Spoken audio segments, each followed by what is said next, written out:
નમસ્કાર વિદ્યાર્થી મિત્રો, ગયા લેક્ચરમાં આપણે વાણિજ્ય વ્યવસ્થા અને સંચાલનમાં આર્થિક પ્રવૃત્તિ અને બિન આર્થિક પ્રવૃત્તિનો અભ્યાસ કર્યો હતો. એમાં આર્થિક પ્રવૃત્તિના 3 પ્રકાર હતા: ધંધો, વ્યવસાય અને રોજગાર. એમાંથી આજે આપણે ધંધા વિશે અભ્યાસ કરીશું. ધંધામાં એની વ્યાખ્યા અને એની લાક્ષણિકતા આજે આપણે અભ્યાસ કરીશું.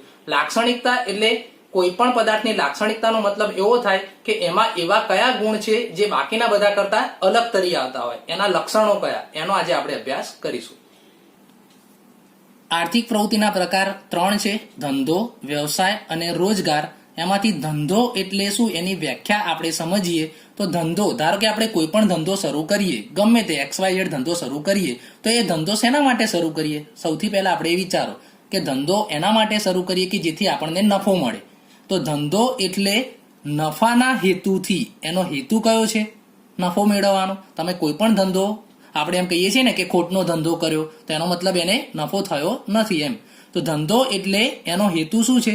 નફાના હેતુથી કરવામાં આવતી કોઈ પણ કાયદેસરની આર્થિક પ્રવૃત્તિ તો છે જ, પરંતુ એ કાયદેસરની, ગેરકાયદેસર નહીં, કાયદેસરની આર્થિક પ્રવૃત્તિ, એને આપણે ધંધો કહી શકીએ. ફરીથી કહું છું, ધંધો એટલે નફાના હેતુથી. એનો હેતુ કયો છે? નફાનો. નફાના હેતુથી કરવામાં આવતી કોઈ પણ કાયદેસરની આર્થિક પ્રવૃત્તિ, એને આપણે ધંધો કહી શકીએ. હવે ધંધાની લાક્ષણિકતામાં એક લાક્ષણિકતા તો અહીં જ આવી જાય છે કે ધંધાનો હેતુ શું છે? નફાનો હેતુ. તમને એના પોઈન્ટ્સ આવડતા હોવા જોઈએ, પછી એનું લખાણ તમે અંદર તમારી રીતના લખી શકો છો. તો સૌથી પહેલા ધંધાની લાક્ષણિકતામાં સૌથી પહેલો મુદ્દો આપણે લખીશું, અહીં છે તે જ વ્યાખ્યામાં, નફાનો હેતુ. મતલબ કે ધંધાનો મૂળભૂત હેતુ, ધંધાનો મૂળભૂત હેતુ નફો મેળવવાનો છે. હવે તમે સમજી શકો છો કે નફો ક્યારે થાય? તો જ્યારે તમે કોઈ વસ્તુ વેચો તો એની વેચાણ કિંમત, એ તમને જે વસ્તુ કેટલામાં પડી હોય, ધારો કે કોઈ વસ્તુ તમને 100 રૂપિયામાં પડી છે, તો તમારે કેટલામાં વેચો તો જ તમને નફો થાય? તો 100 રૂપિયા કરતા વધારે ભાવમાં વેચીશું તો આપણને નફો થાય. એટલે કે કોઈ વસ્તુની વેચાણ કિંમત છે એ પડતર કિંમત કરતા વધુ રાખવી પડે તો જ નફો અનિવાર્ય, તો જ નફો મળે, બાકી નફો થાય નહીં.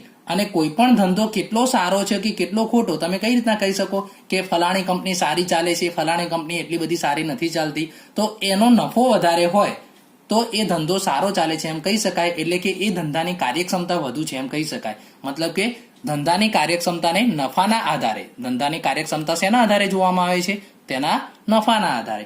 હવે બીજી લાક્ષણિકતા છે, ધંધામાં વસ્તુ અને સેવાનો વિનિમય થાય. તમને એ પ્રશ્ન થશે કે સર, વસ્તુનો વિનિમય તો સમજ્યા, પણ સેવાનો વિનિમય પણ કઈ રીતના થાય? તો આપણે સમજીએ. જેમ કે કોઈ ઇલેક્ટ્રોનિક સાધનો બનાવતી કંપની છે, જેમ કે હિટાચી છે, સેમસંગ છે, તો ઇલેક્ટ્રોનિક સાધનો બનાવતી કંપની છે, એ તમને શું આપે છે? તો એ તમને ભૌતિક વસ્તુ આપે છે. એ વસ્તુનો વિનિમય થયો. હવે એ સાધનો ચલાવવા માટે આપણે વીજળી તો જોઈશે ને, તો એ વીજળી કોણ પૂરી પાડે છે? ટોરેન્ટ. તો એ ટોરેન્ટ આપણને વીજળીની શું આપે છે? સેવા. એટલે ખાસ ધ્યાન રાખજો, સેવામાં અભૌતિક વસ્તુ એટલે કે જેને આપણે સ્પર્શ ન કરી શકીએ, ખાસ સમજજો, જેને આપણે સ્પર્શ ન કરી શકાય એવી અદ્રશ્ય વસ્તુનો સમાવેશ, અભૌતિક વસ્તુનો સમાવેશ સેવામાં થાય છે. એટલે કે વસ્તુ અને સેવા બંનેનો વિનિમય ધંધામાં થાય. વસ્તુનો વિનિમય પણ થાય, જેમ કે ઉદાહરણ જોયું આપણે ઇલેક્ટ્રોનિક સાધનો, અને સેવાનો વિનિમય પણ થાય, જેમ કે વીજળી. ઘણી બધી એવી સેવાઓ છે, વીમાની સેવા, ઘણી બધી સેવા છે કે જેમાં આપણે રેલવેમાં જઈએ તો એ સેવા પૂરી પાડે છે, રેલવે સેવા કહેવાય. હવે ધંધામાં જોખમ અને અનિશ્ચિતતા જોવા મળે છે. આપણે જોઈ લીધું ગયા લેક્ચરમાં તફાવતમાં કે જોખમ અને અનિશ્ચિતતાનું પ્રમાણ હોય છે. હવે જોખમ 2 પ્રકારના આવે. એક જોખમ છે કુદરતી જોખમ અને બીજા છે માનવ સર્જિત.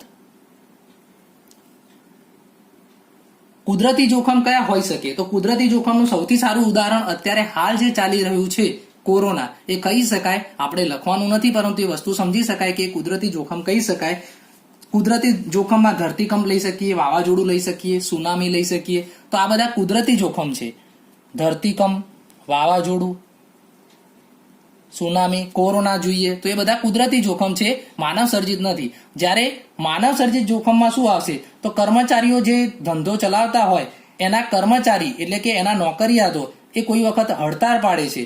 તો હડતાળ પડે તો ધંધાને નુકસાન થવાનું કે નહીં થવાનું? તો જોખમ છે કે નહીં? પછી લૂંટફાટ થાય ધંધામાં તો પણ નુકસાન થાય, ચોરી થાય તો પણ નુકસાન થાય, ગ્રાહકોની પસંદગીમાં ફેરફાર. પહેલા ટીવી વધારે ચાલતા હતા, હવે ટીવી બંધ થઈ ગયા અને એના જગ્યાએ એલઈડી આવી ગયા છે.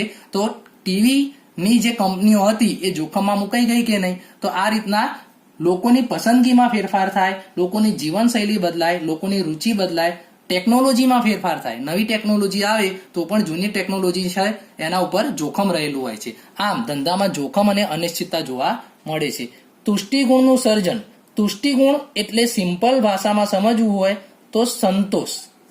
ધંધો એ તુષ્ટિગુણનું સર્જન કરે છે, એટલે કે તમે કોઈ વસ્તુ કે સેવા વાપરો છો તો તેનાથી તમને કેટલો સંતોષ થાય છે એને આપણે તુષ્ટિગુણ કહી શકીએ છીએ. હવે એ સંતોષ અથવા તુષ્ટિગુણને 3 પ્રકારમાં વહેંચવામાં આવે છે. તુષ્ટિગુણના કેટલા પ્રકાર છે? તો તુષ્ટિગુણના 3 પ્રકાર છે. એક છે સ્થળ આધારિત, બીજું છે સમય આધારિત અને ત્રીજું છે સ્વરૂપ આધારિત. આમ 3 તુષ્ટિગુણમાં એનું વર્ગીકરણ કરવામાં આવે છે. તુષ્ટિગુણ એટલે કોઈ વસ્તુ વાપરવાથી આપણને કેટલો સંતોષ થાય છે એને તુષ્ટિગુણ કહી શકાય. તુષ્ટિગુણનું 3 પ્રકારમાં વર્ગીકરણ થાય છે: સ્થળ, સમય અને સ્વરૂપ આધારિત. જેમ કે કોઈ કાચો માલ છે, જેમ કે રૂ છે, તો આપણે ડાયરેક્ટ રૂ નથી વાપરતા, પરંતુ એમાંથી આપણે કપડાં બનાવીએ છીએ, તો એનું શું બદલાયું? સ્વરૂપ. તો એ સ્વરૂપ આધારિત તુષ્ટિગુણ થયો કે નહીં? સ્વરૂપમાં ફેરફાર થવાથી આપણને શું થયું? સંતોષ. એટલે સ્વરૂપ આધારિત તુષ્ટિગુણનું સર્જન થઈ ગયું. પછી સ્થળ આધારિત એટલે એક સ્થળેથી આપણને સરળતાથી માલ મળી રહેતો હોય તો એ સ્થળ આધારિત તુષ્ટિગુણનું સર્જન થયું કહેવાય. જ્યારે માલની જરૂરિયાત હોય તે સમયે મળી રહે તો એને સમય આધારિત તુષ્ટિગુણનું સર્જન. ધારો કે મારે આજે કોઈ માલ જોઈએ છે અને આજે ને આજે એ માલની ડિલિવરી થઈ જાય, આપણને મળી જાય, તો એ કયા તુષ્ટિગુણનું સર્જન થયું કહેવાય? સમય આધારિત તુષ્ટિગુણનું સર્જન થયું કહેવાય. એટલે આમ તુષ્ટિગુણના 3 પ્રકાર આવે: સ્થળ, સમય અને સ્વરૂપ આધારિત. પછી ધંધો એ સતત ચાલતી પ્રવૃત્તિ છે, એટલે કે પ્રવૃત્તિનું સાતત્ય જોવા મળે છે. એ સતત રીતે ચાલતી આર્થિક પ્રવૃત્તિ છે. ધંધો એ સતત રીતે ચાલતી આર્થિક પ્રવૃત્તિ છે. મતલબ કે ધંધામાં ખરીદ વેચાણ ચાલુ ને ચાલુ જ રહે. જો ખરીદ વેચાણ બંધ થઈ જાય તો એ ધંધો બંધ થવાની નોબત આવે. એટલે કે ધંધો કેવી પ્રવૃત્તિ છે? સતત ચાલતી પ્રવૃત્તિ છે. ધંધા માટે નાણાંની જરૂરિયાત પડે છે. તમારે કોઈ પણ ધંધો શરૂ કરવો હોય તો ફેક્ટરીમાંથી આપણે સૌથી પહેલા કાચો માલ લાવીએ. કાચા માલથી લઈ તૈયાર માલ બનાવવો હોય તો એ કાચા માલમાંથી તૈયાર માલ બનાવવા માટે આપણે પૈસા તો રોકવા પડશે ને. એટલે કે ધંધા માટે આપણને નાણાંની જરૂરિયાત હોય છે. પૈસા વગર ધંધો થઈ શકે નહીં. અને ધંધો આર્થિક પ્રવૃત્તિ છે તો આપણને ખબર જ છે, કારણ કે ધંધાનો મેઇન હેતુ શું છે? નફો. એટલે કે આર્થિક ઉપાર્જન, નાણાંનું ઉપાર્જન કરવાનો હેતુ હોવાથી, નાણાં મેળવવાનો હેતુ હોવાથી આપણે ભણી ગયા આર્થિક પ્રવૃત્તિ કોને કહેવાય? તો જેમાં પૈસા નફો મેળવવાની પ્રવૃત્તિ હોય તેને આર્થિક પ્રવૃત્તિ કહી શકાય. તો ધંધો એ આર્થિક પ્રવૃત્તિ છે.